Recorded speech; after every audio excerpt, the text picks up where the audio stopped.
Let's talk about what they could do. So is walking good for sciatica?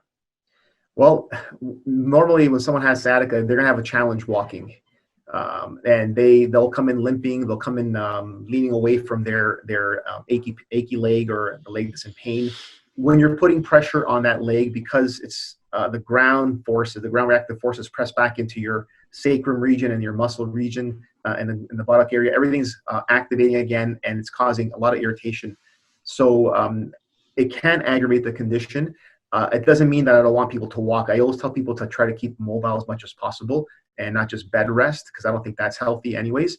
But if you can keep mobile around the house and then rest when you have to, I think that's helpful. So I do recommend some kind of mobility and try to get mobile, but without aggravating the condition, if that makes any sense. Right. I tend to find as well, if people, if they sit for a while, then it Right. starts to burn their legs. So they want to get up and move around so you got both ends of the spectrum, right? Some Right. people, they got to get up and walk. It feels better when they're mobile. And some people, it hurts them to stay walking. It depends on where the nerve is being irritated. Would you agree? Absolutely, 100%. Depends where the nerves are being irritated. Depends where the spinal joints and tissues are being irritated.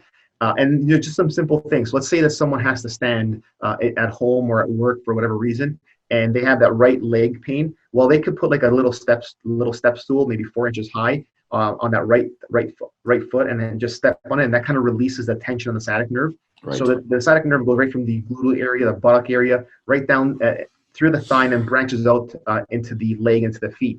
So if you're extending the nerve and if it's inflamed, it causes even more pain and discomfort. So when you bend the knee and you're resting the foot on a little step stool, you're now relaxing that sciatic nerve and just giving it some relief. So that really helps as well. When people are sitting, for instance, same thing. So if you're sitting at your desk and it's aggravating your buttock area and the sciatic nerve area, get that step stool and place both your feet on the step stool, and that will help relieve that as well. So those are some tips to do for standing and sitting. Something else I mentioned to also patients is in the kitchen when they're cooking and standing for a while, they could open up the cupboard and put their foot inside there. There's probably a little 3-4 inch shelf there that would also relieve some pressure.